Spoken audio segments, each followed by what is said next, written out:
wabarakatuh. Selamat pagi Bapak Ibu. Wah, luar biasa, penuh semangat ya. Bapak Ibu, hari ini kabarnya bagaimana? Sehat? Alhamdulillah. Semoga nanti sampai diklatnya selesai, sampai magangnya selesai, Bapak Ibu tetap sehat ya. Amin. Nah, Bapak Ibu, hari ini kita akan belajar, kita akan sharing terkait program Arsip Vital. Sebelumnya Bapak Ibu, saya ingin mengucapkan selamat kepada Bapak Ibu yang sudah terpilih sebagai peserta untuk mengikuti pelatihan fungsional arsiparis tingkat ahli. Nah Bapak Ibu, apakah Bapak Ibu sudah ada yang familiar dengan Arsip Vital dan bahkan melakukan program Arsip Vital di instansinya masing-masing? Boleh angkat tangan? Oke, ada beberapa ya Bapak Ibu ya. Ini berarti nanti sharingnya akan berlangsung hangat ini diskusinya. Oke, Bapak Ibu, ada sebuah pepatah Belanda yang mengatakan, tak kenal maka kenalan. Perkenalkan Bapak Ibu, nama saya Juwita Fitrasari. Saya adalah Widya Iswara ahli pertama di Pusdiklat KASIK. Oke, Bapak Ibu, ini adalah hari pembelajaran ke-14. Boleh dong Bapak Ibu sharing di hari-hari sebelumnya apa yang sudah Bapak Ibu pelajari. Silakan. Silakan Pak Arbi. Oke, Pak Arbi sudah belajar instrumen pengelolaan arsip dinamisnya ya. Oke, berikutnya Ibu Desi.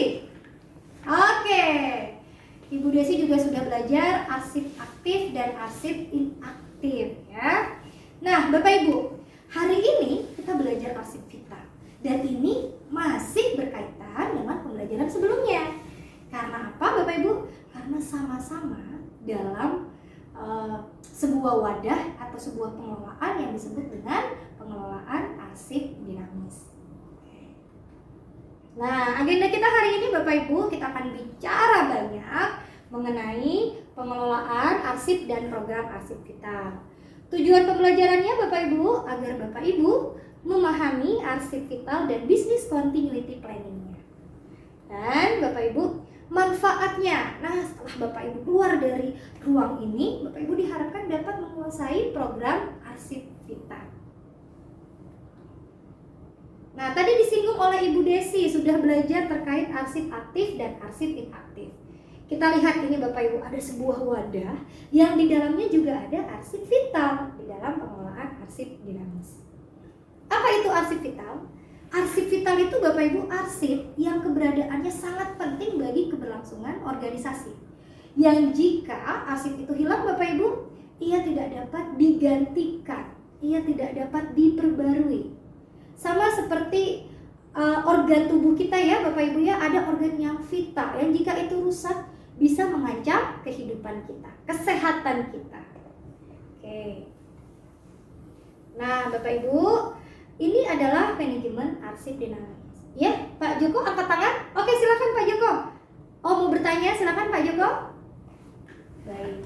Oke, Pak Joko bertanya. Ibu Juwita, berarti dalam arsip vital ini bisa musnah, begitu ya Pak? Oke. Nah, Bapak Ibu, arsip vital ini masuk dalam arsip dinamis. Sehingga dia bisa musnah, dia bisa permanen, atau dia tetap bisa berada di unit pengolahnya, tergantung dari jadwal retensi arsipnya. Itu ya Pak Joko, menjawab Pak? Oke, baik, terima kasih Pak Joko. Nah Bapak Ibu, kita kembali.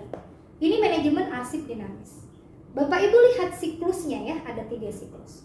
Dan program arsip vital Bapak Ibu ada di siklus penggunaan dan pemeliharaan ya. Nah sekarang saya yang ingin Bapak Ibu sharing. Menurut Bapak Ibu, apakah setiap organisasi pasti memiliki arsip vital? Oke, silakan Pak Marzuki. Tidak ada. Oke, Pak Tono? Ada. Nah Bapak Ibu, nih ada yang tidak ada yang ada. Yuk kita lihat teorinya ya Bapak Ibu ya. Jadi Bapak Ibu, ada seorang pakar kearsipan bernama Betty R. Riggs mengemukakan bahwa setiap organisasi Bapak Ibu memiliki arsip aktif dan jumlahnya Bapak Ibu 25%. Dan 1-5%-nya adalah arsip vital. Artinya Bapak Ibu, ketika Bapak Ibu melakukan ini pengelolaan arsip dinamis, Bapak Ibu yang dipikirkan tidak hanya pemberkasannya, penyimpanannya, atau penemuan kembali, tapi Bapak Ibu juga memikirkan bagaimana pengamanannya. Kenapa dipikirkan Ibu Juwita? Karena Bapak Ibu, tadi kalau arsip vital itu hilang atau rusak, maka tidak dapat digantikan atau diperbarui, sehingga perlu diamankan. Oke. Nah Bapak Ibu, kita masih bicara arsip vitalnya dulu nih. Coba kita lihat di sini. Kelas arsip itu ada 4. Yang pertama arsip kelas 1, itulah yang disebut arsip vital. Artinya dia esensial ya Bapak Ibu, yang tidak dapat digantikan. Yang kedua arsip kelas 2, yaitu arsip yang dapat digantikan, tapi Bapak Ibu butuh waktu dan biaya. Oke. Yang ketiga arsip kelas 3, yaitu dapat digantikan jika hilang, karena Bapak Ibu bisa mendapatkan dari sumber yang lain. Dan yang keempat adalah arsip tidak berguna, yaitu yang tidak mempunyai nilai dan dapat dimusnahkan. Yuk Bapak Ibu, kita bermain lagi ya, kita bermain untuk melihat kelas-kelas arsip ini seperti apa. Bapak Ibu sudah familiar ya dengan Jamboard ya, kemarin juga sering menggunakannya. Silakan Bapak Ibu buka link Jamboard ini. Sudah? Oke. Tampilannya seperti ini Bapak Ibu. Ini ada 4 rumah atau 4 kelas. Dan di bawahnya Bapak Ibu ada arsip-arsip yang berantakan. Makanya gamesnya namanya ini Bapak Ibu, menyusun yang berantakan. Bapak Ibu susun arsip ini sesuai dengan rumah-rumahnya. Misalnya katalog, katalog ini ada di arsip kelas 2. Silakan Bapak Ibu susun. Oke, kita mulai sekarang Bapak Ibu.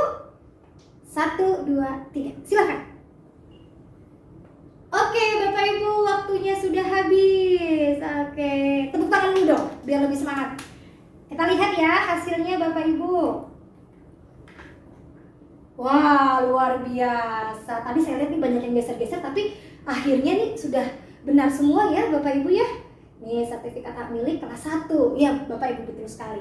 Karena kalau SHM ini hilang Bapak Ibu, tidak bisa digantikan atau diperbarui. Oke. Baik, kita lanjut Bapak Ibu untuk sekarang masuk ke programnya. Silakan, ada yang ingin membantu membacakan? Silakan Ibu Susanti. Oke, terima kasih Ibu Susanti. Ya, Bapak Ibu, kalau kita mendengar kata program, maka apa? Yang paling terbesit adalah rancangan ya Bapak Ibu ya. Jadi kalau kita bicara program arsip vital, maka ini adalah rancangan untuk mengantisipasi. Ada tulisannya nih Bapak Ibu, mengantisipasi. Rancangan untuk mengantisipasi agar arsip vital aman dari musibah dan bencana. Namanya mengantisipasi berarti harus dilakukan sesegera mungkin ya Bapak Ibu ya, tidak menunggu bencananya datang dulu. Nah Bapak Ibu, dalam menyusun program arsip vital kita perlu membentuk tim kerja. Anggotanya ini variatif Bapak Ibu. Harus ada dari unit kearsipan, dari unit pengawasan, pengelola asetnya, unit hukumnya ada. Agar apa Bapak Ibu? Agar pekerjaan ini menjadi ringan dan menjadi hasilnya maksimal. Karena di situ akan banyak diskusi-diskusi, akan banyak rekomendasi-rekomendasi. Ya, jadi tidak bisa hanya dilakukan oleh Bapak Ibu sendirian atau hanya Bapak Ibu yang berasal di unit kerja tersebut. Nah, ketika Bapak Ibu sudah membentuk tim kerja, Bapak Ibu akan melakukan identifikasi, pelindungan dan pengamanan, lalu penyelamatan dan pemulihan. Yuk Bapak Ibu, sekarang kita diskusi kelompok ya. Bapak Ibu akan dibagi dalam 3 kelompok. Pembagiannya sudah diatur Bapak Ibu. Silakan lihat di bawah kursi Bapak Ibu. Ada nomornya? Oke, ada. Silakan nanti yang nomor 1 bergabung dengan sesama nomor 1 di sebelah kiri, yang depan saya nomor 2, sebelah kanan saya nomor 3. Pembahasannya, nomor 1 membahas terkait langkah-langkah dalam identifikasi. Kelompok 2 membahas langkah dalam penyimpanan, dan kelompok 3 membahas langkah dalam penyelamatan. Bapak Ibu bisa melihat di PK Andri nomor 6 tahun 2015. Waktu diskusi Bapak Ibu 1 menit, dan nanti Bapak Ibu akan presentasi juga ya 1 menit. Nanti hasilnya Bapak Ibu silakan ditulis tulis di kertas pleno. Ya, selamat bekerja Bapak Ibu. Baik, waktunya habis ya Bapak Ibu. Silahkan kita akan melakukan presentasi. Silahkan untuk kelompok 1. Silakan. Oh, yang mewakili Pak Joko. Silakan Pak Joko. Luar biasa. Paparannya sangat lengkap ya. Tepuk tangan untuk Pak Joko Bapak Ibu. Silakan selanjutnya kelompok terakhir, kelompok 3. Luar biasa Bapak Ibu. Kita tepuk tangan untuk semuanya. Luar biasa ya Bapak Ibu. Dalam waktu beberapa menit Bapak Ibu sudah bisa merangkum langkah-langkah dalam penyusunan program arsip Vita. Nah, yuk kita recap lagi ya Bapak Ibu ya, kita review lagi. Dalam program arsip Vita tadi disebutkan langkah-langkahnya, sudah saya tulis di sini. Ada yang ingin sharing selain dalam langkah-langkah ini apa saja yang Bapak Ibu ingat, terkenang? Proses apa yang menurut Bapak Ibu yang tidak boleh dilupakan? Atau komentar Bapak Ibu terhadap 3 langkah ini? Ada yang mau sharing? Silakan Ibu Desi. Oke.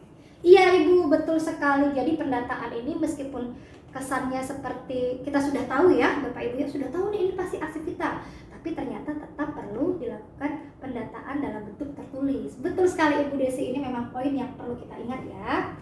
Oke. Berikutnya dari Pak Arbi. Oke, iya Pak Arbi menyampaikan bahwa penyimpanan arsip itu ternyata bisa juga dilakukan secara offsite ya. Artinya boleh Pak disampaikan atau disimpan di luar gedung kantor Bapak yang domisilinya di wilayah lain ya. Baik Bapak Ibu. Nah, sekarang kita akan melakukan evaluasi Bapak Ibu.